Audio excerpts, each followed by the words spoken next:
We're going to talk about, well, conveniently that we got the crack man here.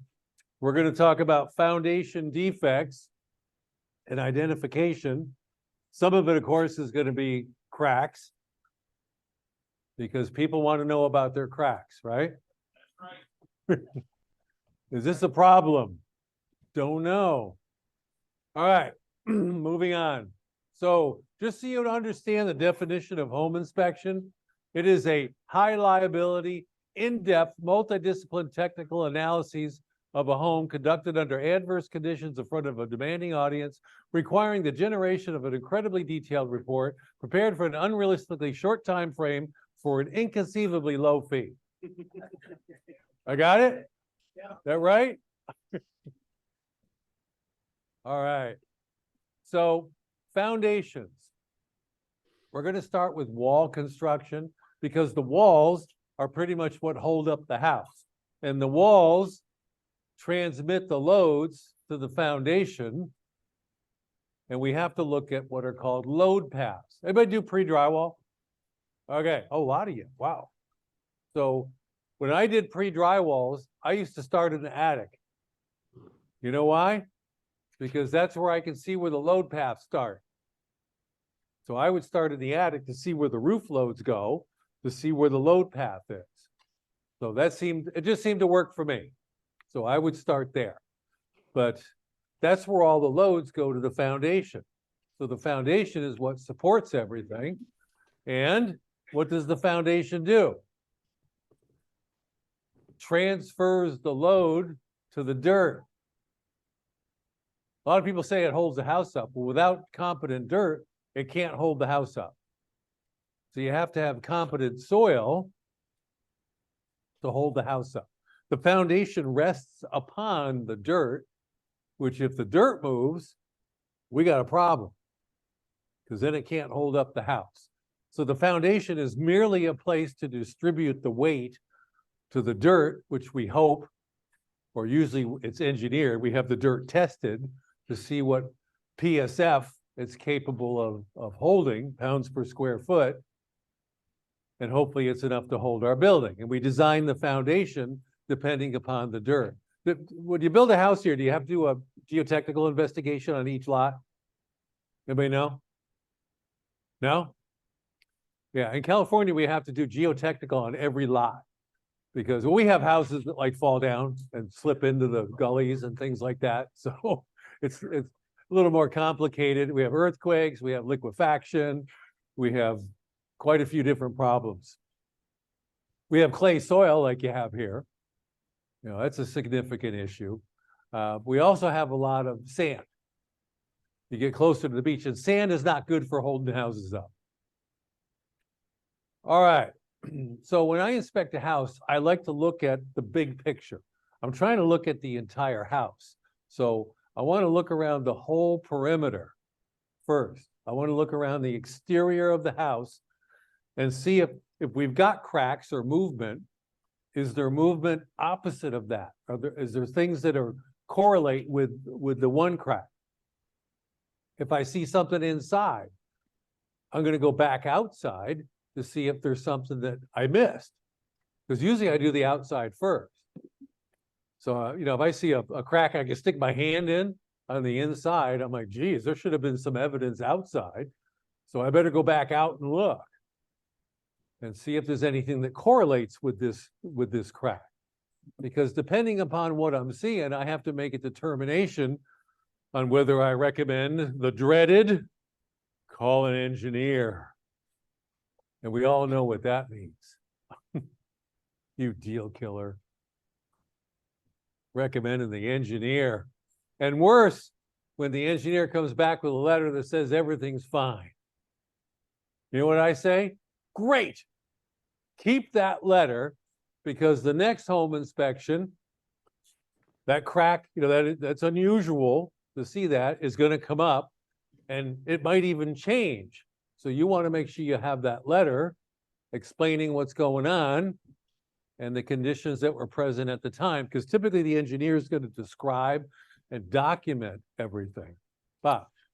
For basement cracks and truss cracks and a whole lot of other things where we want to somebody to sign off on it who's got more initials after their name than we do. I say, get that engineer's report, make a whole lot of copies of it, put it in a Ziploc baggie and tape it or staple it next to the defect. Because the next inspector is going to want a copy of that. Right, well, like truss defects in particular, trusses are engineered components. So if there's a crack or there's a repair, it's required to be engineered. And a lot of times now, they will put the repair design is stapled to the truss, the web member right there at the repair. I'm starting to see that, which is a good thing, because then we know that repair hopefully was done per that design. Now, do I pull them out, the repairs, and look at them? Probably not. It depends upon what I see. If I look at it and go, I don't think so, then maybe I'll pull them out and look at them. So I want to look at the whole house. Look at it as a system.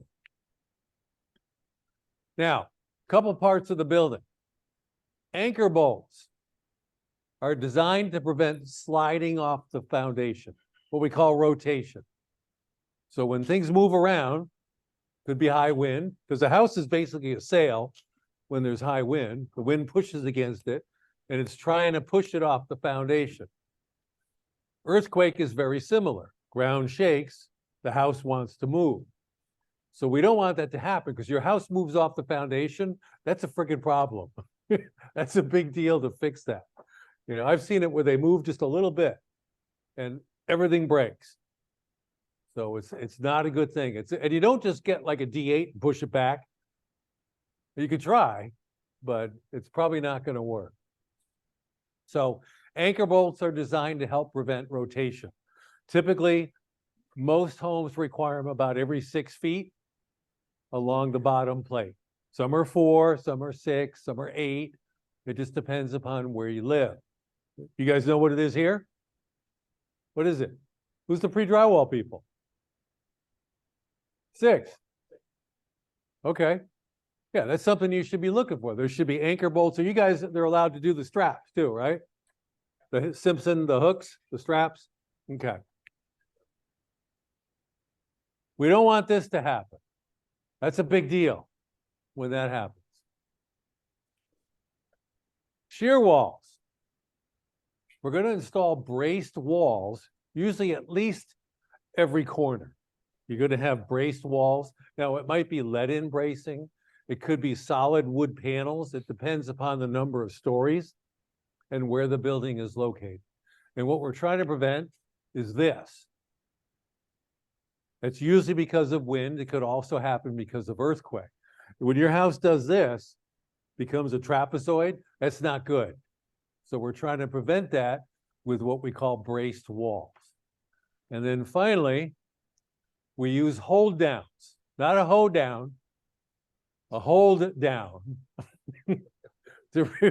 Well, some people said, what are you saying? Are you saying hold down? I am not. I'm saying hold down, what it says right there. And they're designed to prevent uplift. So we want to prevent the house from lifting up, which could occur if there's high wind or an earthquake.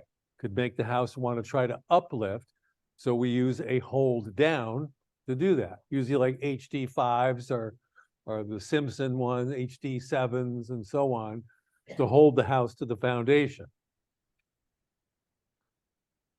Overall picture, we want to identify foundation conditions. We also want to identify the type of foundation. So we typically, in our report, we want to tell our clients whether they have a basement or a crawl space or both, or slab on grade. We want to tell them what are the foundation walls. Could be placed concrete, could be precast concrete, could be masonry, right? Could be block, could be bricks, could be stone. Could be lots of, I had a building in Manassas that the foundation, perimeter foundation, was cut limestone. It worked. I probably still there. I don't care. I sold it to a bunch of attorneys a long time ago. But it just depends upon the age. What we see now typically is concrete, is the most common because it's the easiest to install. And we're looking at for signs of movement, and we're also looking for proper drainage. Does anybody use a level to check for drainage around the perimeter? It's kind of hard. I don't. Visual approximation is what I do. That's what we're not required to use a level or any type of an instrument. That doesn't mean you shouldn't, but you're not required to. So I typically will visually approximate around the perimeter. Does anybody carry a laser level? I do. I could always bust that thing out if I wanted to. I usually don't, but sometimes I have to prove a point. So I might bust it out. Usually it's on the house is already built and I'm in the basement and I'm like, whoa, it feels like it's crooked. And I want to prove how much. And of course, sometimes things are just built poorly. People make mistakes, oops, that happens. All right, so site conditions. What kind of lot are we looking at? Now, most lots are going to be, the desirable lots are reasonably horizontal, and you want to have the slope or the soil around the building slope away. Usually toward, if it's a city lot, usually towards the street. Now, country lot, it could slope toward the backyard. There could be a pond, there could be a creek, whatever. But you want to get it away from the house. That's the main thing. I'm looking for signs of any previous movement. Now, in particular, when it's a sloped lot. And sometimes you run across stuff like this. And this can happen anywhere. This is not just a California problem. You got slope lots here? Of course you do. So this one, I was inspecting this house. And I'm walking around the perimeter and I'm like, damn, they got a whole lot of subfloor vents. And then I'm looking down here and the dirt looks kind of funny. Look at it looks like flat earth, drops off. That's weird. So I walk down here and I see this. Well, that's a landslide, which you could hardly see from up at the house. But if you were buying this house, would you want to know about that? Hell yes. Plus, I don't know if it could happen again, if it could be worse. So my recommendation was, I tell my clients that this is a landslide, small one, comparatively speaking to other ones we've seen, but it should be repaired. And number two, a geotechnical person, geologist should be contacted to review the property to see if it could happen, if more could happen, it could get bigger. And the fix of this is not just push it back with like a backhoe, that doesn't work. You got to build like a retaining wall to hold the dirt. Once the dirt is disturbed, it's no longer going to be stable. So, and this is always really big money to fix this kind of stuff. Dan. Well, and that's the question was, is that a common area or the backyard? I think it's multiple people's backyard. So you got this house here and this slope lot here. Typically when they own this lot, they own it the whole slope down to the street or maybe just to this marker right here. That looks like a lot marker. So we don't know who owns the landslide. And, if this guy owns it, what about these people? Are they going to make a claim? So it's a big deal. This is deal killer country. Insurance does not cover soil movement. Homeowners insurance does not cover soil movement or subsidence. I don't know of any policy that does homeowners insurance. So you're on your own. And this is a big money fix. Yeah, if the house burned down, you would be better off. Well, because you'd get paid. The insurance would pay. Of course I said that because it's true. Yes. Have sinkhole coverage on my property. Like that. It is an Okay, sinkhole is different than landslide. Sure. Have you looked at the definitions? I just paid the bill.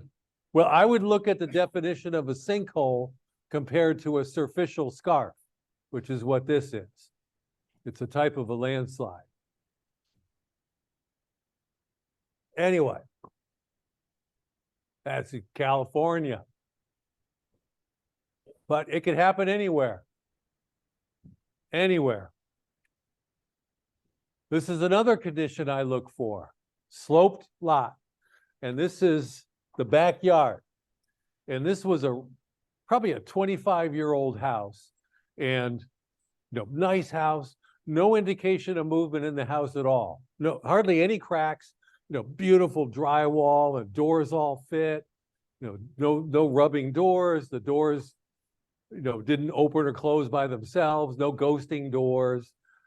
The deck in the back, the posts were vertical, none of this stuff, no rotation, looked perfect. And I went down the backyard here, which you almost needed, rappelling gear to get down there, but it's part of the yard, and I could see the trees looked weird. So the tree, especially that one, you could see where the soil moved at one time and the trees all went crooked. Well, they like to be straight. So they'll correct themselves and grow straight up again. And the bent trunk like this, and this one, means that dirt has moved at some point. So I have to recommend a geologist or a geotechnical engineer be contacted to review the lot to determine if there's any potential for future movement that could damage the house, because that's beyond my expertise as a home inspector. That's way beyond my pay grade. So that's something that needs to be investigated by a professional. That definitely caused these trees to grow crooked. There's nothing else that causes them to do that, to bend at the trunk like that. Anybody else know of anything else that could cause that? I don't know anything. So that's evidence that the dirt slid, the dirt moved at some point, and my concern is that it could happen again, and they should have the property investigated. Now, maybe they won't. I don't care. As long as I tell them in the report, here's what I think, and I recommend that you do whatever. If they choose not to do it, that's not my problem. We can't force clients to do something. Look at this one. Logan County. Anybody know where that is? Yes, it is. I was going to say it's not far from here. So this was a manufactured home where the foundation began to fail because it was not properly compacted. And the former owners had buried garbage. As a matter of fact, the county even allowed them to use garbage to shore it up. Let's bring in some more garbage. Well, look, it says burned. Whoops, a burned house. They used the remains of a burned building to shore up the situation. Well, I know, it could happen anywhere. Well, years ago, anybody building houses in the 70s? Okay. Did you used to dig a hole in the backyard and bury all the garbage? You won't admit it, will you? Yeah, we burned a lot of it in a burn bucket, but then, a lot of times guys would dig a hole in the backyard and throw all the garbage in there. And then people would wonder 10, 20 years later why there was the sinkhole in the backyard. I mean, I'd be mortified to do it today, but that's just, when I was young, that's the way they did things. So you never know what's there. And I've seen where flippers are doing this. They're digging a hole and burying toilets and all kinds of stuff. The neighbors took pictures. You ever have the neighbor come over to say hi and tell you, I got pictures? Like, really? Everybody ever have that happen? Neighbors are afraid. The neighbors got pictures.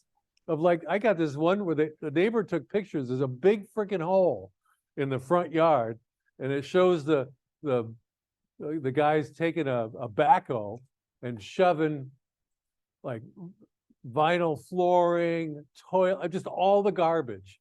Instead of getting a dumpster, they're shoving it in a hole in the backyard, in the front yard. Yeah. What can you do with those pictures? I mean, can you? Well, that's a send good them- question. Because the problem is I have knowledge now. Like, great, thanks for telling me. So now I know about it. What's the ethical thing to do? I got to disclose it. Matter of fact, Oz, you got copies of those? So it is okay to put those pictures in your report that somebody else took. If I can get them, and if they're clearly of the property, if I can see that actual house, I got to tell them, I got to disclose it. That's the ethical thing to do, because now I know it. This guy came over and showed me and told me. I should have just ran away. But, it's kind of hard. Anyhow, it can happen anywhere.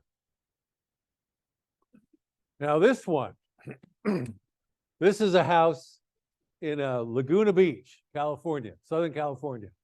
And this is a lawsuit that I worked on about 25 years ago, where we had a whole bunch of experts. I was the plumbing expert because that was my first trade.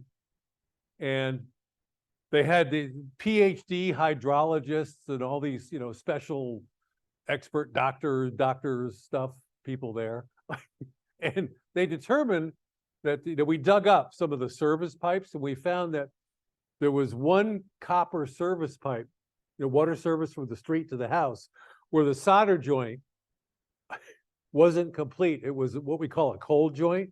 The solder didn't get sucked into the joint. It was just around the perimeter, the meniscus of the perimeter. And so it was leaking. And the hydrologist calculated it was leaking like 3 gallons an hour or something like that. And over a couple of years, because we got a receipt for the repair that was done, it saturated the whole hillside. So this house was kind of the instigator to everything. And the whole lot just fell. And it affected about 10 houses on the hillside. Nobody died or got hurt. It looks like it. Because like one house, they like toppled on another one, and the house next door, their whole patio fell off and all kinds of stuff. But it just goes to show what a stupid little plumbing leak can cause when you have expansive clay type soil. Because the clay soil gets wet, and when it gets wet, what happens? It expands, but also what happens? It gets really slippery. And what does dirt want to do? What does gravity do to dirt? It wants to go downhill, and that's what happened here. So this is a big, huge lawsuit. And I think eventually what happened was the state of California stepped in and just bought the lots. And basically, these people got remedy from the state, by tax dollars. What's that? Oh, yeah, I don't know. They had the receipt. They found out who was responsible, but I don't think he had insurance or enough. So all the neighbors sued each other, and then they went to the state and, requested reimbursement because they could never fix it. These houses are gone forever. Because the fix here, if you try to just push the soil back, it's not going to stay. There's no fixing these lots. They're gone forever. You could try to terrace maybe with some retaining walls, but you don't have enough room. This house here was up there. That's a long way. And that's a lot of dirt that's gone. So it's not going to work. What's that? Build it in the hole? Well, then you're on the neighbor's property down here. You're too close to the neighbor's house. So they had to abandon this house, this hillside, for homes. And the state bought them, I think, and just it ended up, the state pitched in. I think the insurance companies pitched in a little bit, but mostly the state at the tune of like 10 or 15 million bucks. And this is 25 years ago. Today it would be 3 times that, if not more. So just a little leak can cause a whole lot of damage. It was amazing. So I learned from this, don't take leaks lightly. They could cause significant damage, and they never get better. They always get worse. Okay, so site grading, we're going to have cut lots, fill lots, and then we're going to have transition lots. Because most of the time when you have when a developer comes in and it's a mass grading project for, a couple hundred homes, like a big project, they're going to move some of the dirt around to take, optimal or make optimal use of the land, because most people want flat. They don't like slope lots, where you walk out and you have to get rappelling gear to go down the sides of the house. They want flat. So they'll cut off the top of the hills and use it to fill in to make lots in the side of the hill that are flat. And then they might fill in at the bottom. So the whole thing is fill.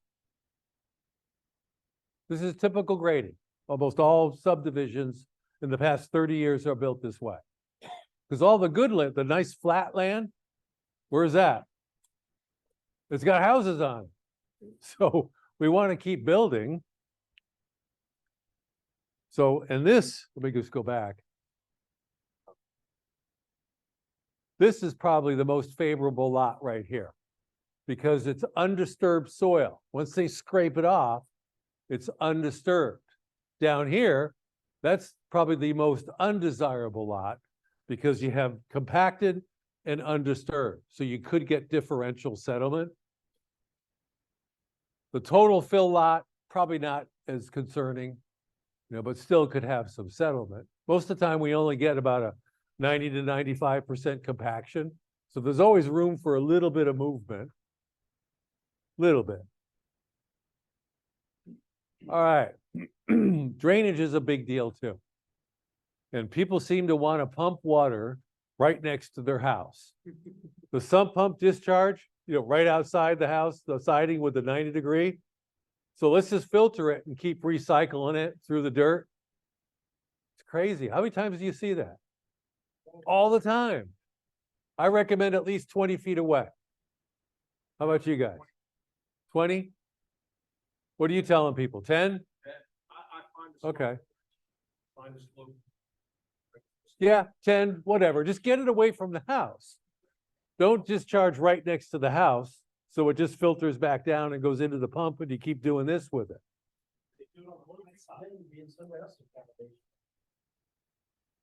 You haven't?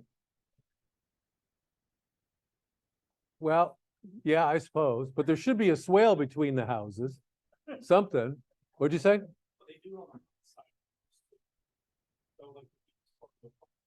Oh, the wrong side of the house. Right. Yeah, you want to exit the house on the drain side. If you're thinking, not on the high side. You want to go low side. Yeah, well, that makes sense. Good luck. All right. And then ideally, the top of the foundation should be higher than the street with most city lots. Now, granted, certainly in the country, the 5-acre lot in Haymarket, where the house is in the middle, you're typically not going to be higher than the street. So, it depends upon the lot. The main thing is to get the water away from the house. Now, this is the stupid lot. So sometimes even the engineers screw up the underground for the project.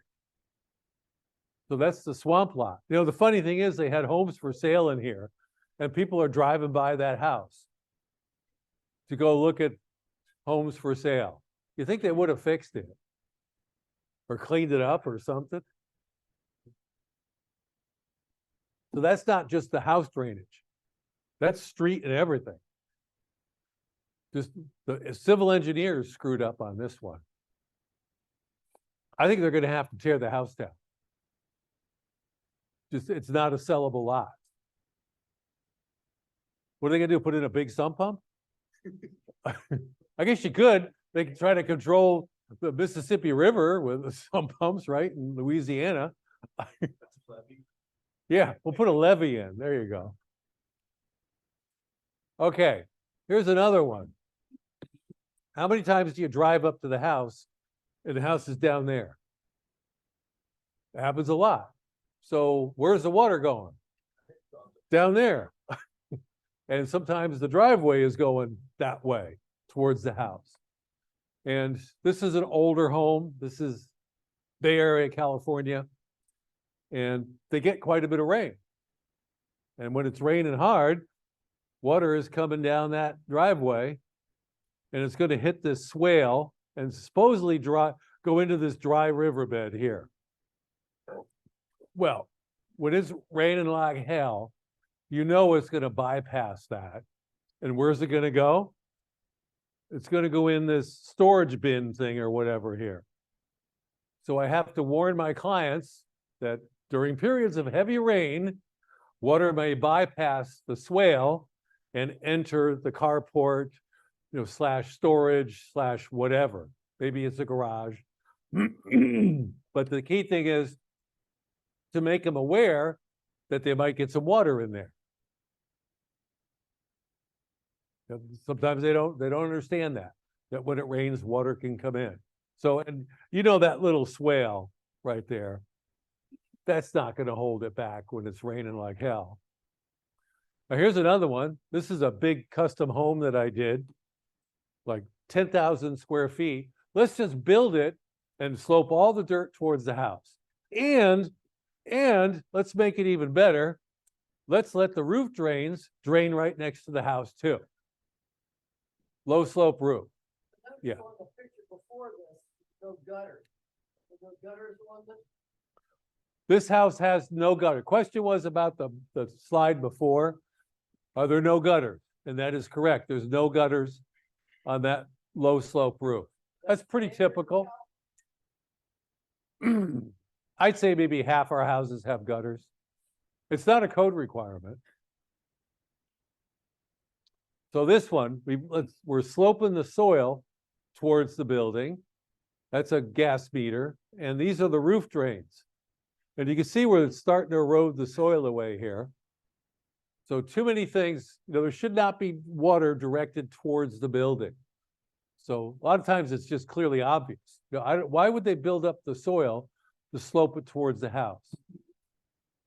It's ridiculous. Now, sometimes you could do a cross slope, away from the house the other way. That could work. You could put in a water management system, sure. That's another way to get around it, but it just doesn't happen. What's that? I thought that's what you said.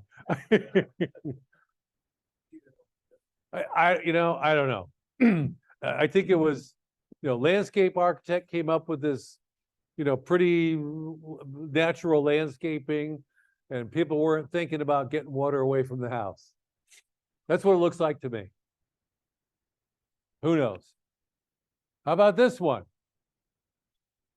So this is a house where I was called in later on because the homeowners were complaining to the home inspector and his insurance company that water ponds at the front door.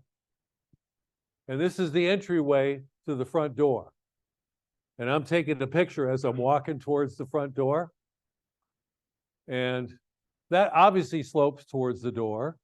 And right there, it's kind of hard to see it, but there's a saw cut in the concrete where somebody tried to make like a little tiny gutter to get water away from the walkway to the front door, which doesn't work at all.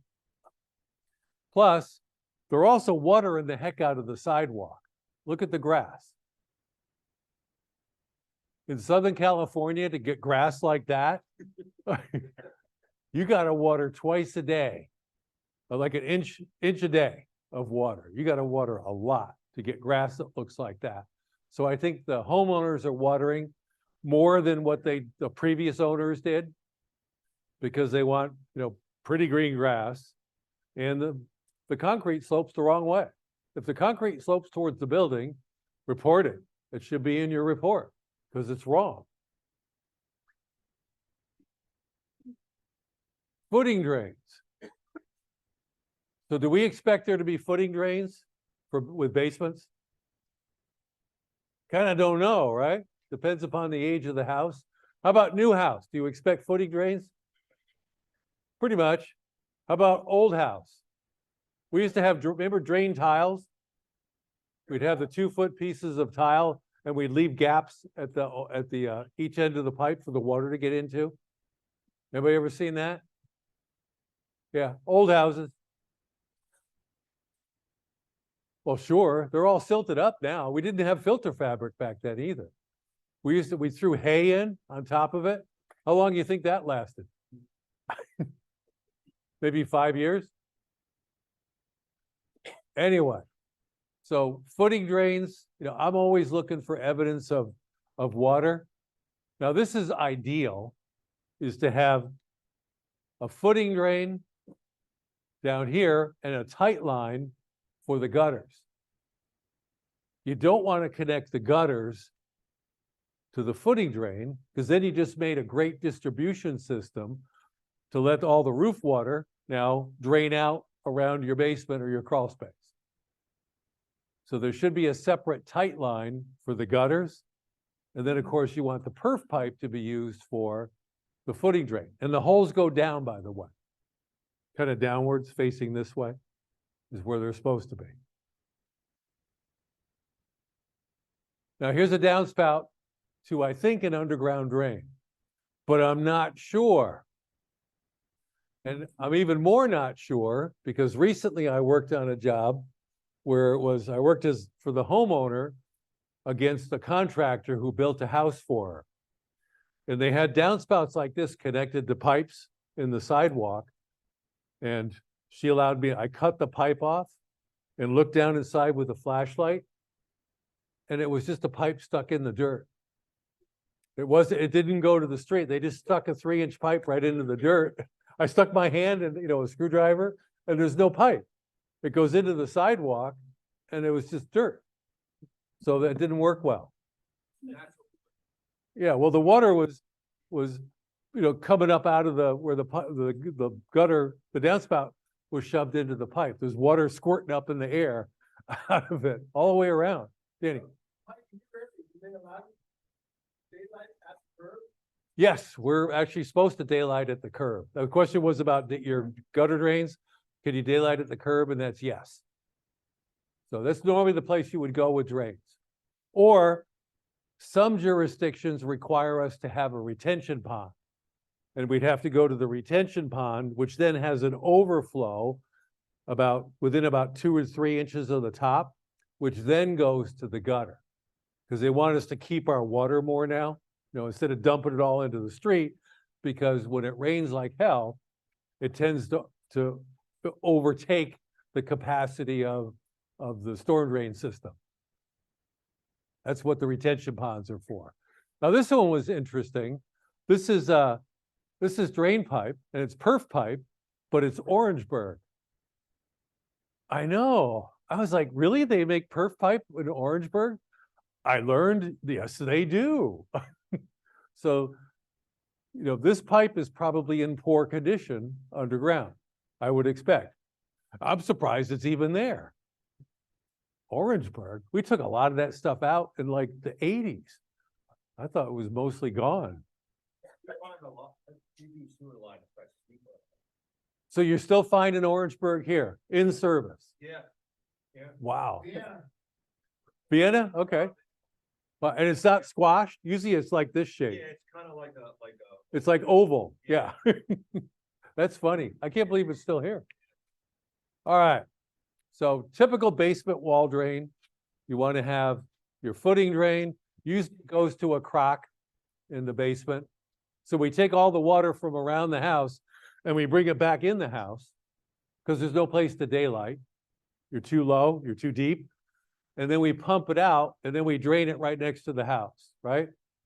All right, you want to be at least, 10 feet, 20 feet from the house with the sump pump water.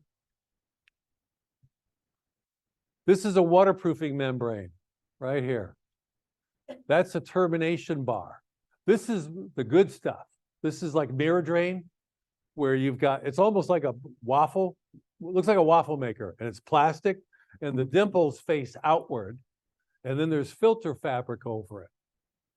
And this material acts like a negative, pressure plane, where water, when it hits the house foundation, goes immediately down. It provides a drainage plane to the footing drain. Really good stuff. When you see this on a foundation wall, most of the time, that one is probably not going to leak. This stuff is very, very useful. Here's another way to do it. You can take open cell fiberglass insulation panels, fasten them to the foundation. It does the same thing.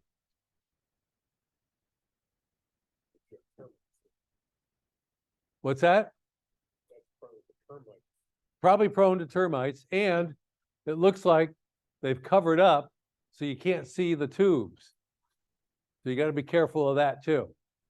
But insulation board will work. It'll do the same thing. And you can see, let me back up a little bit.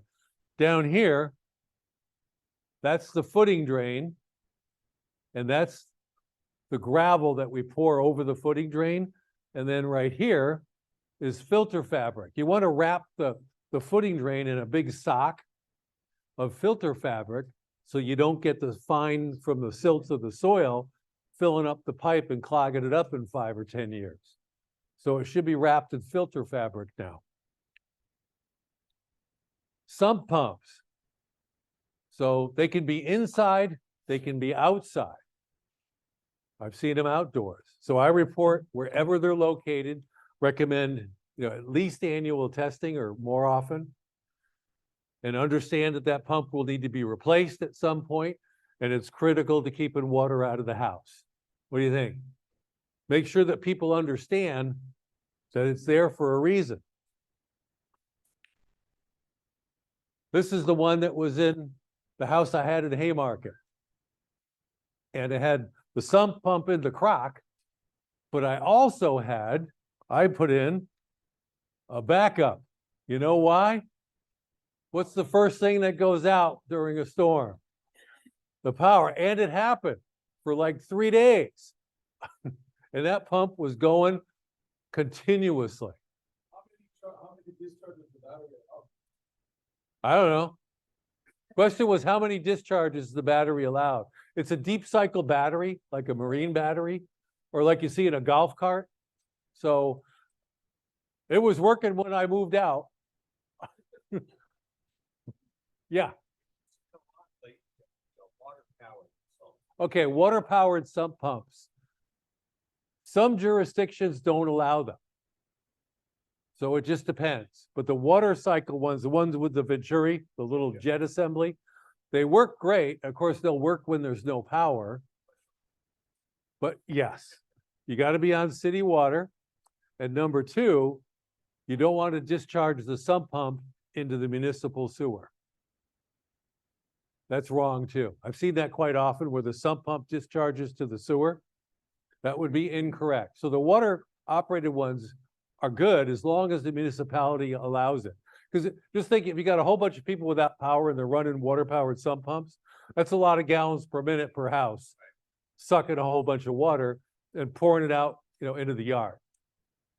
So some municipalities don't allow them. This one, that worked great. It's just a little pump that you clamp onto the pipe right above the other pump, the standard electric pump. You just clamp it to the pipe above it. So if the water gets that high, it turns on by itself because it shouldn't be that high.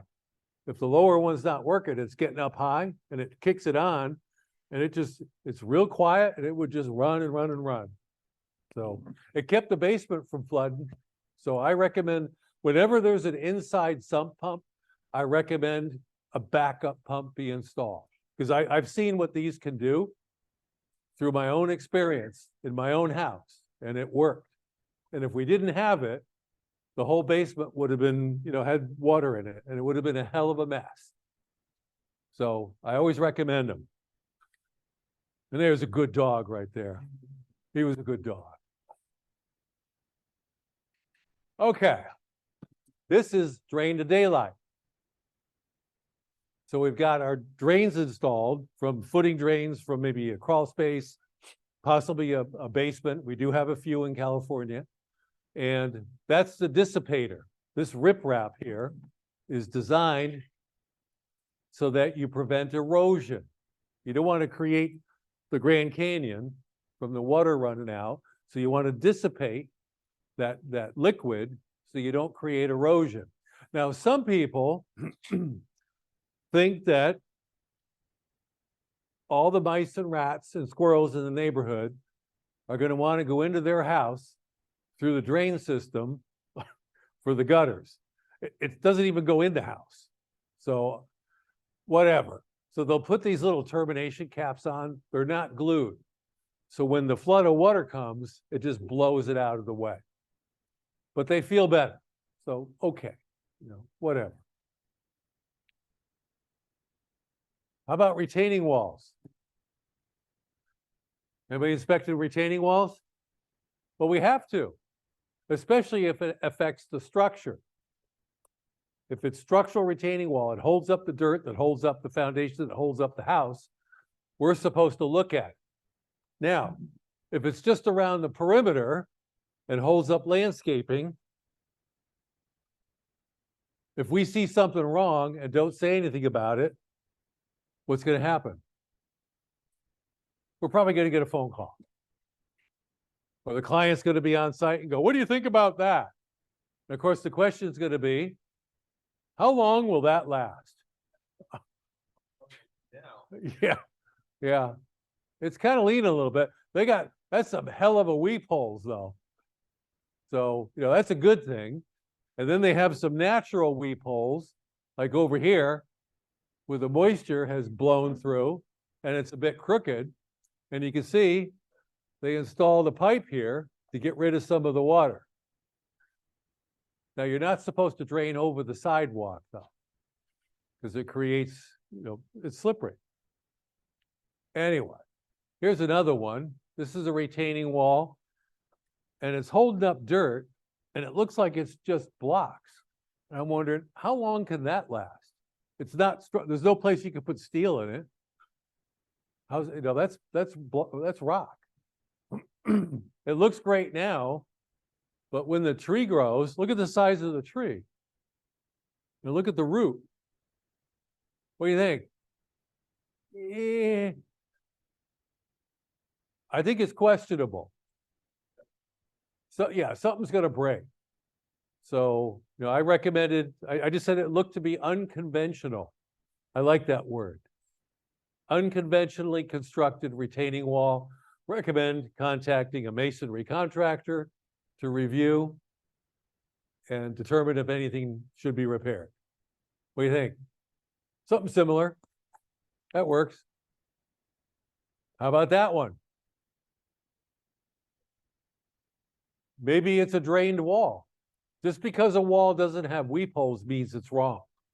There could be a drain behind the wall. There could be a lateral drain. Could be. So you don't know. So just because there's no weep holes doesn't mean it's wrong. However, we got quite a bit of cracking.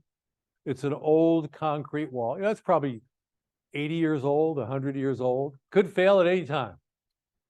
And retaining walls are expensive. Probably $200 a foot to replace it. So it's not cheap. Here's another one. Same wall. So we've got some old cracks because I can tell they're old because they got moss in them. These are nice shiny concrete inside. They look to be newer. So contact, concrete or masonry contractor, take a look at it, determine how, because people are going to ask me, well, how long do you think that will last? I don't know. Could fail tomorrow. It's got, recent cracks in it. So something's happening. So I'd get an expert. Plus they have all these trees and bushes and all kinds of stuff putting pressure on that from the backside. Wood retaining walls always fail. They don't last long at all. So they always fail. Maybe you get 15 years out of them. Now, these don't affect the house at all. This is just terrace walls.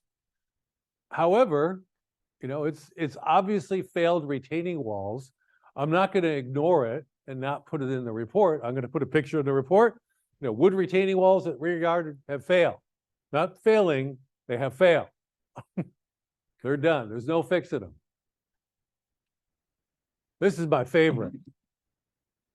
So, yes, that's what I said. Wow. So this one,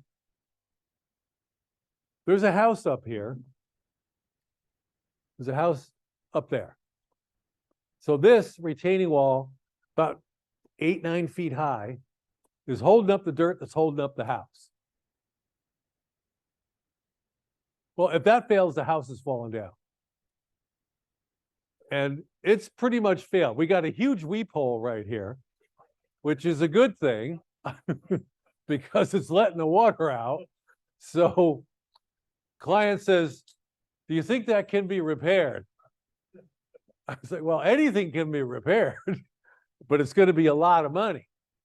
And this is one of those houses with the garage was at the street. You pull into the garage, and then on the right side, there were steps going up to the house. But the retaining wall is one of the garage walls. So you have to demo the garage, the steps, and you'd have to, I don't know how you shore that up. When you pull the wall down, how do you, I don't know. Some kind of bulkhead thing or some pilings, temporary pilings or something. I don't know. But this is California, Bay Area. It could be anywhere. I've seen this same configuration in freaking Pennsylvania. It could be anywhere. I've seen this all over. Hey, I like living there, so bust on them all you want. Maybe more people will leave. What? I'm okay with people leaving. Doesn't bother me. All right, so I said it needs repaired now, and yes, it can be repaired by replacing it. Because you're not going to be able to just like pump some concrete in there and call it a day. That's not going to fix it because it doesn't have any steel in it. It's an old, unreinforced masonry and concrete and whatever the hell else retaining wall. So, and it's failed. I wouldn't say it's failing. It has failed and it needs to be replaced. Estimated cost to fix, $120,000. And that was 10 years ago. Because you got to tear the whole thing out. You got a temporary shore. You got to demo the garage.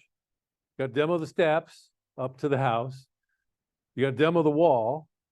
You got to put new wall in, new garage. I mean, it'd be twice that now. Don't know if they fixed it. They probably walked. My clients probably walked. Never drove by again. Don't care. Whatever. Actually, it was pretty far. I think it was pretty, as I recall, it was pretty far from my house. So we get some inspections up in the mountains. We've got, cabins up in the hills, and we get people that buy them don't understand what snow is. And don't understand that the snow piling up against the sliding glass doors leaks into the house if you don't have it shoveled away. So it's interesting stuff. Question? Is there a general rule of thumb for how far retaining wall has to be from the house for it not to be obstructed? Okay, good point. The question was, is there a general rule of thumb about how far the retaining wall needs to be away from the house for it not to be considered structural? Well, there's the angle of repose. So if you have I think I have a picture of this too, but anyway, the bottom of the footing for the house wall, if you take an angle line and draw it at a 45-degree line from the edge of each side of the footing, that whole area there is the area of influence. As long as you stay away from that, okay, if your retaining wall intersects that line, that means it's a structural wall. If it's far enough away where it can't intersect that line from the bottom of the footing, it's a non-structural, as far as the house is concerned, wall. Make sense? So you got to stay away from the angle of repose. That's a heck of a warning, isn't it? All right. Freeze thaw damage. Water gets in the dirt around the foundation and it freezes, and it can cause damage to the foundation wall. This is directly related to poor drainage.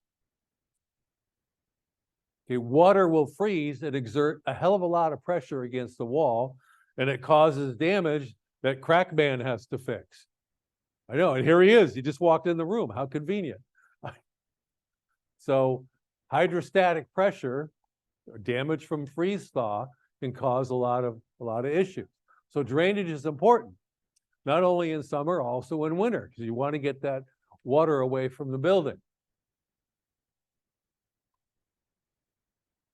So horizontal cracks in foundations. Is it a problem? Usually, especially if there's bowing. So frankly, any crack in a foundation, I report as a problem. Here's why. Clients think that their basement's going to be waterproof. They don't understand that it's a big concrete boat. That's what it is. Because there's always water in the soil. So your basement is a concrete boat. And there's always water trying to get in. And every crack is a potential place for a leak. And if the wall's starting to bow or move, well, that's a problem structurally. Not only letting water in, it's also a structural issue. Yeah. Could you go back one? 3,000 pounds per square foot for freeze thaw, 10 times that for hydrostatic. Can you explain that? Sure. Well, freeze thaw, this is when the water in the soil starts to freeze. Water expands when it changes from liquid to Yeah, solid. so I would think that would be a higher number than just I would too. hydrostatic. I would too, but it's about 3,000 pounds per square. That's a hell of a lot of pressure, by the way. You're not stopping anything from moving. Just expect those numbers to be reversed, actually, but that's. I would too. Curious. It is. Okay. Yeah, well, hydrostatic pressure can be, that's water in the soil. That could be coming down a hill and you've got the weight of the water and all that too. So freeze So thaw is just a local moisture. it's a local, we're only talking per square foot. Right. So it could, what's that?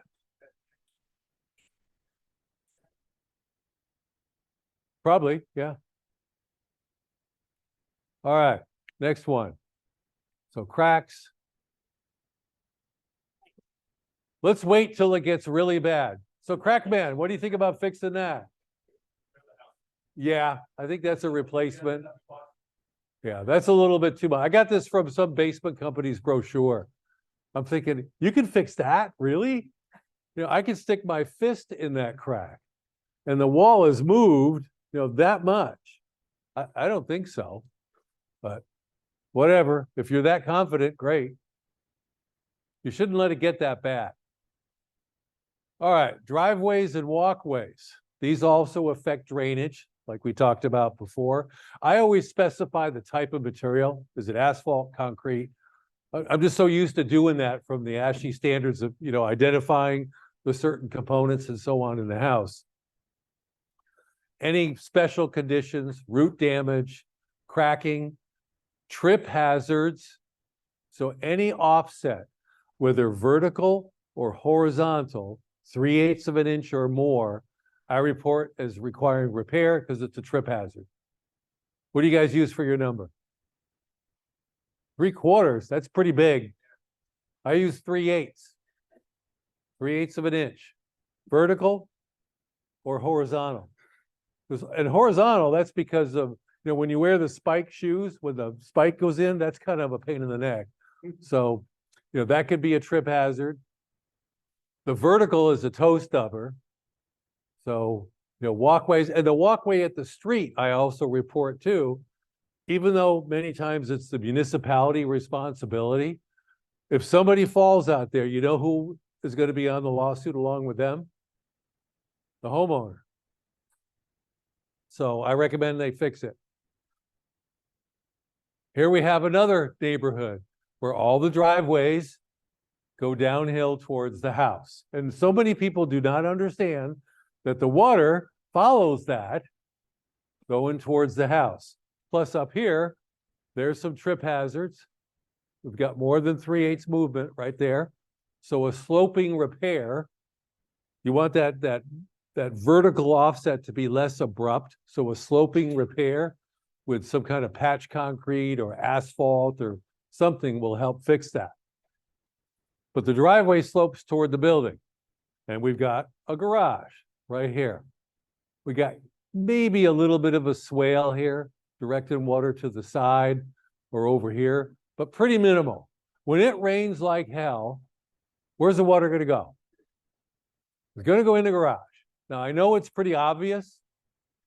However, we need to make sure we alert our clients that when it's raining, when it's significant storm, or maybe even moderate storm, water will most likely enter the garage. We recommend that you inquire with the seller or the occupants regarding the intensity and frequency of water entering the garage. Here's why. I worked on a claim one time where somebody went in the garage in the morning, it was a rainy day, and there was a puddle of water on the floor, on the concrete. Guess what happened? Slip and fall. Yep. And the inspector got dragged in, the seller, everybody. It happens all the time, every day. That's why we have insurance. Are you required to have insurance in Maryland? I know Virginia are because I'm licensed in Virginia and I have to prove it, but it's only general liability that you have to prove in Virginia, not E&O, which is weird. Correct, in both states, that's true. I mean, I have E&O too. It's not required. I know it's not required, but I have it because, I got stuff and I don't want to lose it if I get sued. So I pay for insurance.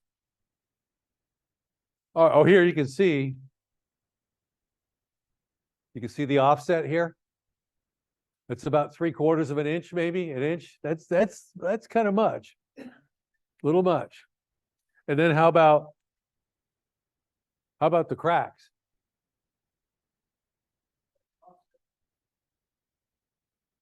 Well, there's a big tree right there. That's why. Oh yeah, yep. You know what's going to happen? The mailman's going to trip. We have to be so careful about bodily injury stuff. So we're reporting all this kind of thing. Now, I don't report every specific incident. I have one blanket statement that there were cracks and offsets, both vertical and horizontal, in the sidewalk and the driveway. We recommend that any cracks or gaps, vertical or horizontal, 3/8 of an inch or more, be corrected to prevent trip hazard. That's all. Get a masonry contractor, landscape contractor, somebody to fix it. Okay, different foundation types that we're going to see. I got plenty of time. Good. Slabs on grade, crawl space, basement, sometimes combinations of all these, just depends. I think you know what they look like. Why do we build slabs on grade? Exactly. That's what it looks like. Typical monolithic placement of concrete. You just thicken the edges, and sometimes intermediate foundations where you're going to hold things up. You put more concrete there. We also have cellars, which is different from a basement or a crawl space. It is. Old houses might have a cellar with the dirt floor. That's what you're talking about? Sometimes concrete, Sometimes like a rat slab. something rat like that. slab, or we Yeah. often see them with rubble fill walls. Oh, yeah. And it's not 7-foot clearance and. Oh, hell, no, it's about like this, where it hurts to walk around. Yep. Yeah. It's like the building in Manassas. Oh, yes. We had that, that dirt floor. So you could have a cellar, not necessarily a root cellar, but it could be a cellar. The house I grew up in Connecticut was built in like 1810, and there was part of underneath the house, and the real scary part when I was a kid, had this old root cellar, and the bottles were still there with like unidentifiable material inside. I The big never thing did about- find out what it The was. big thing about a cellar is it's not living space. It was never meant to be living Right. space. And trying to make it living space is expensive. Yes, and I'll go a little further. I don't think any basement should ever be living space because it's never going to be waterproof, ever. Every basement is a concrete boat, and there will always be moisture coming in at some point. How many of you gotten a call that the basement leaks after people move in? Come on, every one of you should be putting it. It happens. That's because there's always water in the soil, and there's always going to be a crack somewhere in the foundation. Now, maybe if you put in that mirror drain stuff, you know, and high-end waterproofing all the way around, you'll do pretty good for 40, 50 years. But, you know, eventually it's going to fail. Anything older than about 30 years, I would say probably should not have living space in the basement.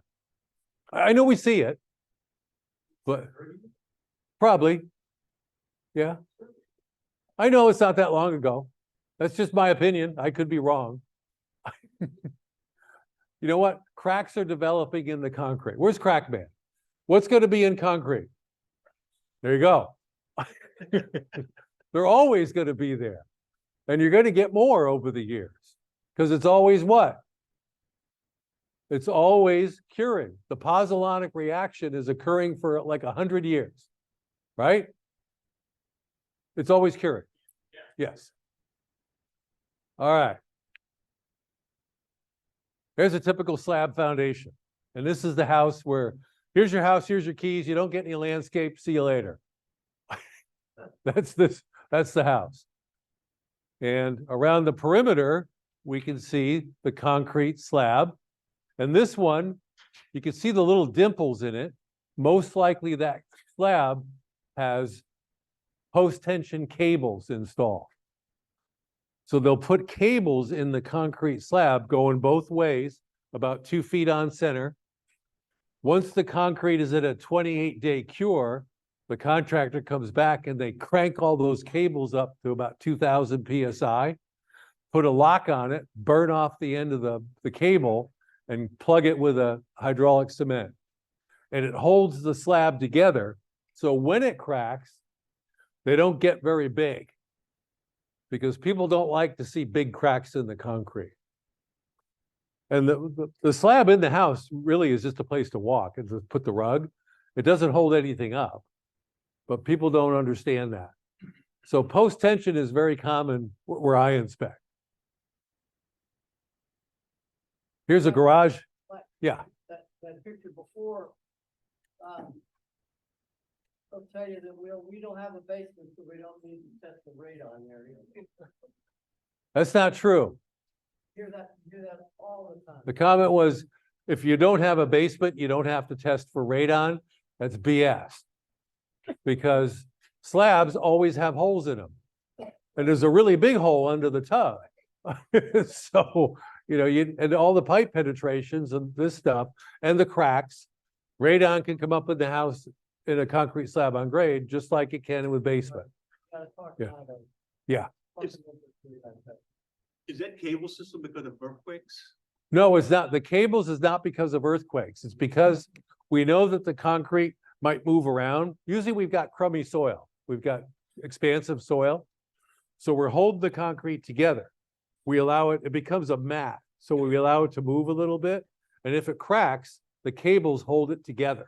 So it doesn't open up and the homeowner goes, oh my God, my house is falling apart. So that's what it's for.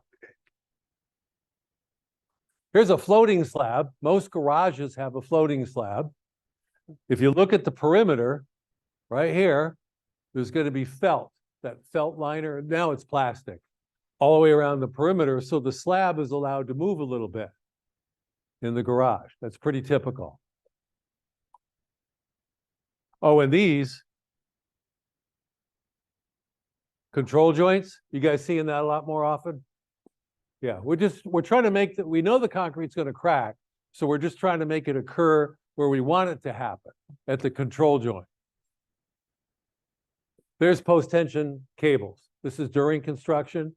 So once the slab is at 28-day cure, the crew comes back, they tension up those cables, they put a tensioner block on it, and then just take a torch and burn off the excess.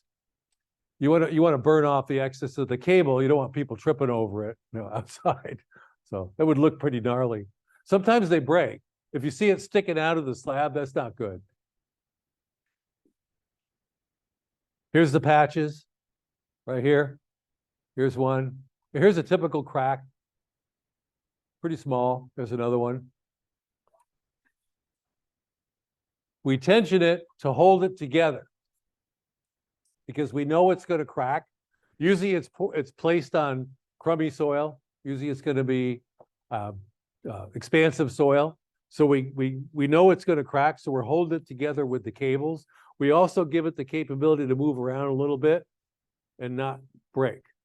The cables hold it together. Works pretty good, especially when you have crappy soil. It's cheaper to do that than it is to replace the soil. Dirt costs a lot of money to get rid of. How many of those you see in this area? Here, Yeah. I don't think ever. Right. Well, you might. I just want you to know what you're looking at if you see it. Commercial. Okay, who does commercial inspections? So you might see it. All right, some other foundation items. Actually, we know what these are. Let's go look at them. Footings, mostly what you're going to see is an inverted T like this. Now, it never looks that pretty. Well, because we use the hole as the form, and then we just use some boards just above the dirt to form it up. Old houses are going to have this, which is called a battered foundation, which slopes inwards. You might see that once in a while. Typical inverted T. Now, if you can see the bottom of the footing, that's never good because air doesn't hold up the footing very well. Here's typical forms in place. Now, this is a house in California where we have to put in our anchor bolts every 12 inches.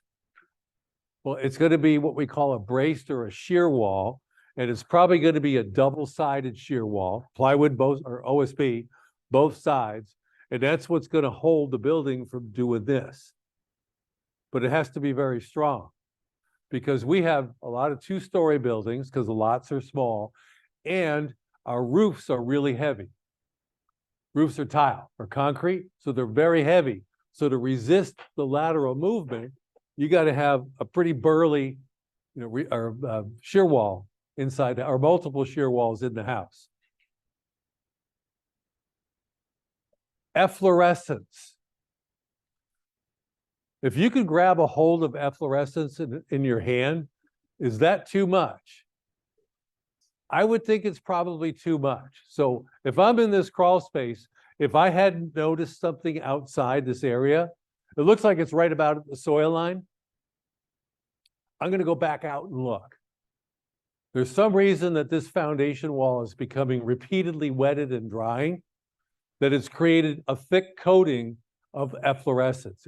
A little bit is fine, but if you can grab it and scrape it off the wall and bring a handful outside the foundation with you, something's wrong. It's too much.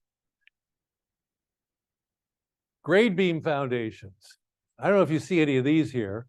Yeah? Okay, for crummy soil? Yeah. We have a lot of these when there's clay soil because the builder wants to use the lot. And you got two choices. You can remove the top 4 feet of clay soil and bring in non-expansive fill for the whole lot. You know how much that's going to cost? A bunch. Yeah, a whole lot. Or you can engineer the foundation so it's capable of resisting the movement of the clay soil when it gets wet and the shrink back. It doesn't allow the building to move. So you can install concrete caissons. So I'm in the crawl space of this house, And this is a grade beam, and you can almost stick your hand underneath here, which in a normal foundation would be wrong because the whole foundation, its linear length, should rest on the soil because it's holding up the house. In this case, it's actually just a beam. This concrete is filled with steel right here. And then they bend some down into the concrete caisson or pier, which is right here. A little bit sloppy, a little bit of spillover, but about every 12 feet, there's going to be piers which are drilled down into the dirt to below at least 6 feet to competent soil. You want to get below the expansive soil so the foundation doesn't move up and down. So that's a cheaper way to do it, rather than removing the dirt and bringing in new dirt. That's really expensive. Here's a prettier one. That's a drilled pier filled with concrete. And the pieces coming off of it, the horizontals, are beams. So about every 10 to 12 feet, you're going to see one of these. That could be anywhere from 6 to 40 feet deep. Just depends on the engineering. But it works pretty good. Yeah. Is it a no to have the grade beam rest on the soil because of expansion or different zone? The soil, it's not a no-no to have the beam rest. It actually can be in contact with the soil, but it shouldn't be buried in the soil. Other foundation materials: concrete, blocks, bricks, stone, wood. Anybody seen permanent wood foundation? You ever seen it where the sellers try to make it look like concrete? I had one where they spray painted. They put this aluminum flashing in around the whole perimeter and spray painted it gray. So it looked like concrete at the bottom of the T111. So I said, that looks kind of weird. So I kicked it. My foot like almost went through it. So they were trying to conceal it. So make sure you tell people the type of the foundation. Here's a masonry foundation. I don't know if that was going to be a fence or an addition or whatever, but obviously it's abandoned. You can see we've got some anchor bolts right here. So I think it was going to be a room is what it looks like. What's that? A big room. Yeah, definitely. Now here's some fun stuff. This is California. This is what we deal with. This is Malibu. So Malibu is like its own animal. It's weird. And everything is slope, but everybody wants a house looking at the ocean. So this one, you can see we've got post and pier foundation. Now I'll inspect the house. I'll look at the roof. I'll look at, the house. I'll look at all your balconies, but I'm not going down here because I don't know anything about this. Well, I do, but I'm going to recommend that you have an engineer inspect your foundation. You're spending like $5 million on this house. You can spend $5 grand on an engineer to come look at this foundation because for many reasons. First of all, it's steel and it's wood and it's in contact with the dirt. So there's probably some corrosion and deterioration. Number two, this is like early 70s. So it probably needs some upgrades to make it more stable. It looks like there's not a whole lot of cross brace. There was a little bit, looks like it was maybe added, but it looks questionable. It's okay to disclaim a specialty system. And I typically will look at the houses on realtor.com before I price it. How do you get most of your inspections? Text or email now, right? I do. Hardly any phone calls. So it gives me a chance to look at it first. I'll go, oh, hell no. I'm, Danny. Did you inspect that? That like place you went to? Yeah. Yeah, I'll look at the house. Column here, is that actually an optical illusion or is it Or is it, It's under it the bent? balcony. It's not a, it looks like, it looks like it's bent. no, Looks like it's got a curve to it. I think it's the screen or shadow, an optical delusion, maybe, yeah. Something. Now, here's another one. So the road is up here. The road is here. And the driveway is up here. So, I'll inspect the house. Now, obviously, I can't inspect the stucco very well, except what I can see from the balcony. But looking at the exterior is kind of rough, unless you got, you're gonna come with a scissor lift. Plus, where are you gonna put it? But I'm not gonna inspect the foundation. This is post and pier foundation that's like, almost 3 stories high. Both. It's actually, it's like a limestone foundation or formations, dirt and cobble, all kinds of stuff. Who knows? So that's a specialty foundation, and it's okay when you see something that you're not familiar with or you don't feel qualified. It's okay to disclaim it and recommend the appropriate profession. That's the point of the slots. Now, this is way beyond the capability of most home inspectors. Anybody a licensed PE? I guess not. So, this is engineer stuff. This is not home inspector stuff. So it's okay to exclude this and tell your clients the reason why. I'm not qualified. It's a specialty type foundation, probably requiring upgrades, most likely some repair, and recommend an engineer inspect it. Look at this stuff. How are you even going to get down there to look at it? It's going to cost them a couple $1,000 just for the equipment to get down there. Look at the way the deck is too. You like those struts? Isn't that cool? So I think it was cantilevered and the cantilever's failing. I think that's what happened. So interesting stuff. So, it's okay if you don't know to disclaim it. I know, some of them, they get that, that's what we call it, a Pizza Hut roof. That's funny. We've got some houses around that look like that. And of course, we call them Pizza Hut roof, and everybody knows what you're talking about. It's pretty funny. Now, how about this room? I drive up to this place and I'm looking at it. It's like somebody brought in, a Chinook and like dropped this piece in between this house and something else. It was the weirdest thing. And of course, these are just pier blocks set on the dirt. Now, we're not required to do any subterranean testing, but of course I had to walk up to it with a 12-inch long screwdriver and jam it underneath, and there's no concrete there. It's just sitting on the soil. So, no foundation.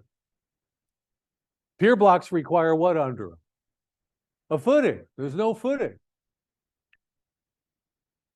Now, this is North Carolina. This was Outer Banks. And of course, I was on vacation and I had to take a picture. Well, it's kind of cool how they take a pile driver and just drive all these 6x6 pressure treated posts into the sand to the point of refusal, which means you're dropping a 2,000-pound weight on top of it and it stops moving. Maybe it only moves a 1/4 inch. That's the point of refusal. So they put all these 30 or whatever posts in and then cut them all off so that they're level and put in a beam, bolt on a beam and start building a house. Oh, you like that? That's OSHA compliant, right? Yeah. So, but that's the foundation. It's a post and beam foundation, but for a reason. We know, and here's a big ass house here, up, about 6 feet off the dirt, because we know what's coming. Storm surge. So when the storm surge comes, we want to have breakaway walls around the whole perimeter here. Usually it's like lattice or something that just blows away.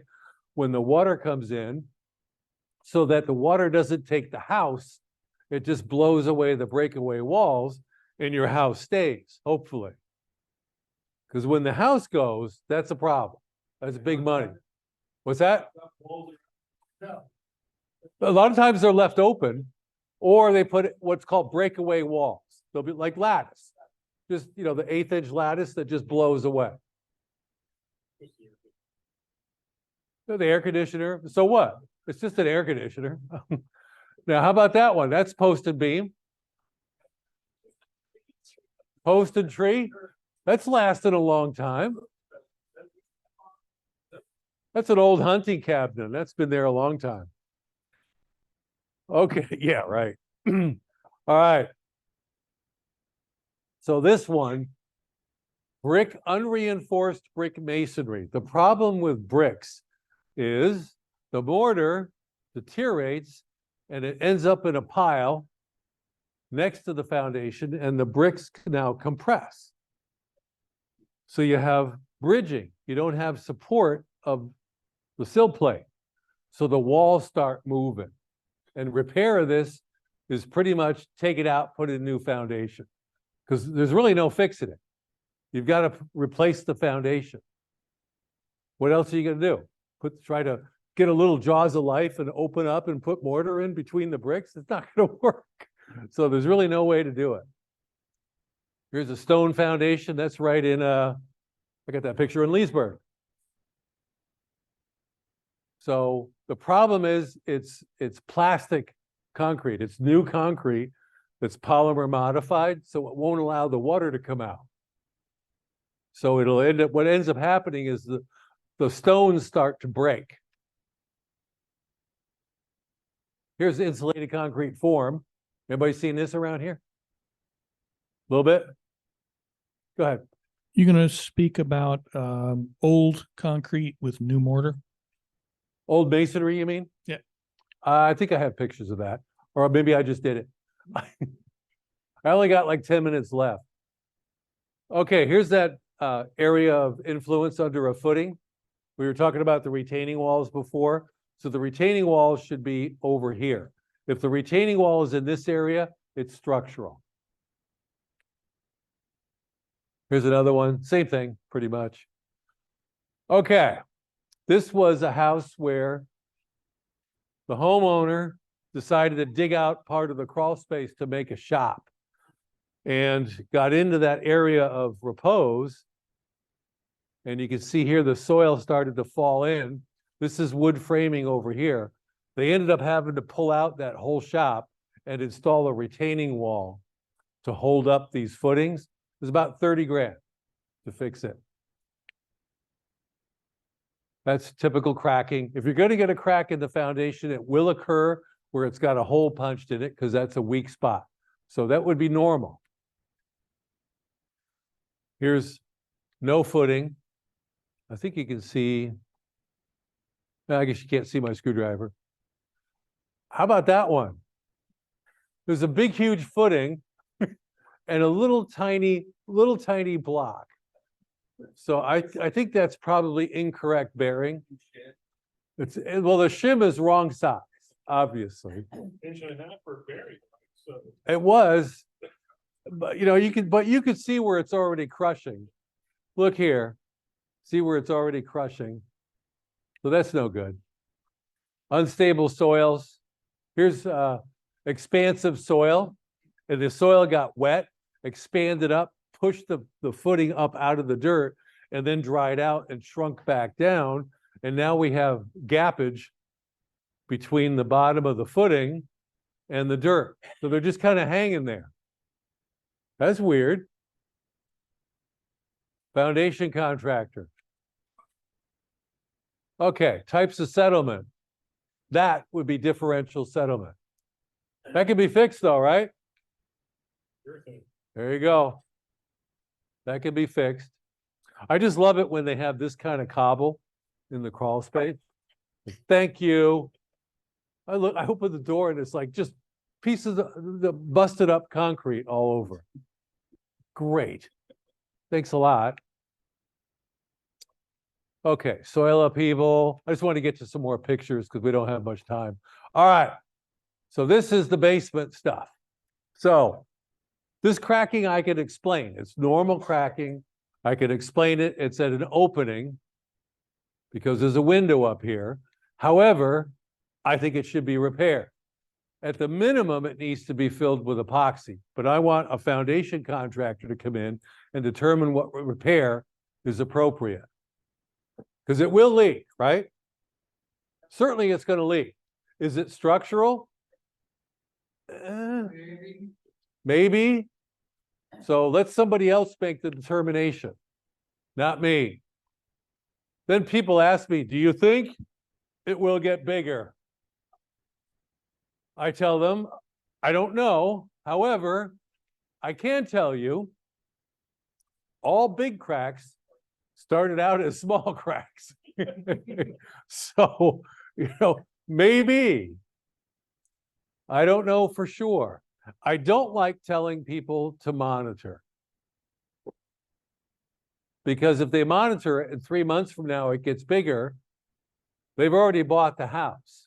So I'd rather they contact the foundation contractor, get somebody else's opinion, whether it's probably going to be to fix it, because I don't want anyone to be on the hook for it. You tell them to monitor it, that's not a negotiable thing they can go back to the seller for. Yeah. Do you tell them the same thing for very small cracks? I mean, like if you see, we call them fairly typical cracks. Those were wider cracks and you recommend a foundation. You know what? I tell people all cracks in the foundation could leak and recommend a foundation contractor look at them. I'm not taking any of them on. That's going to be every report then with a basement. Sure it will. No, I'm talking in the basement. Correct. Yeah. Okay. With a basement foundation. Yeah, with a basement. Crawl space, a little different. If they're expected cracks, that's the usual. So many people today think their basement should be waterproof. They think it's a place where they can put stuff, they can have parties and rec rooms and just like up in the house. And that's not true most of the time. So I recommend foundation contract. I have to. All right. So some people try, you said fairly typical. We have names for them. Just make sure that you define your terms in the report. Okay. So here's one. What would you do? I don't care if it's slab on grade or crawl space or basement. What do you think? Call the crack man. There you go. Call the crack man. Well, if you add them both, 2 1/4-inch cracks equals what? That's a big ass crack in the foundation. Well, it is. If you saw a 1/2-inch crack, you'd immediately recommend engineer, right? Well, 2 1/4-inch cracks is the same thing, isn't it? So add them up. That's the total movement. Now, this one's in a concrete slab in a garage, and I'm looking down, I'm standing in the middle of the garage. It's probably shrinkage. Is it a big deal? There's no offset, probably okay. So not a big deal. Jump up and down on it? There's a good one. So this house, that crack in the tile went from the front door to the sliding glass door on the other side of the house. Now it looks small. It's a little hairline crack or a couple hairline cracks in the tile. We peeled back the carpeting, which I'll never admit that we did, but I wanted to get an eyeball on it. It was big enough for me to stick this thing into it right here. So the crack in the tile was much smaller than the actual crack in the concrete. So sometimes they don't correlate. They're not exactly the same. So be careful. Here's some flaking of the stucco because the steel was too close to the edge. That can be repaired. That's not a big deal. That is a really big crack. Yeah, that's movement, rotation. I don't know what's causing it, but I'm done. This is a call the engineer time. Foundation contractor, which usually they have an engineer on staff. Bulging basement, and I don't understand that repair. The repair doesn't make sense. I don't, how is the top restrained? I don't understand. What? It's flexible. There you go. So it doesn't crack. Saw that already. Okay, and then typical moisture problems. This is a house in Haymarket being built next door to me 20 years ago. And they ran into a spring when they were building the house. I walked over to it, they had this big thing, it said sump. Like, no kidding. So they ended up having to run a tight line for about 300 feet to the creek towards the what do you call it? Evergreen Country Club, going that way. What? Well, they eventually built it, but they were hung up for about 3 months because of that. Moisture on the soil. Anytime there's moisture on the soil in the crawl space, not good. Anytime there's a water, now the gap, here's the bit, you guys are looking at that. The gap, that's not good. Right here. However, look at the bathtub ring. There's a water line. That crawl space got flooded at one time, and the water was up on the beam about that far. That's the big deal. Don't miss it. Don't get distracted. Okay, I know there's a little gap between the post and the beam. So what? Look at the water line. Has it been fixed? Are they doing crap like this? I like this, because that means I don't have to go in there. But I have to tell them why. How about that one? Do you have to go in there? You don't have to. All right, and always report this kind of stuff.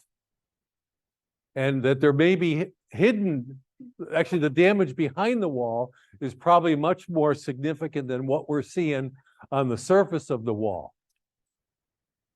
Efflorescence, we talked about that. Evidence of prior flooding in the basement of the crawl, that's a cellar. Bob, there you go, there's your cellar.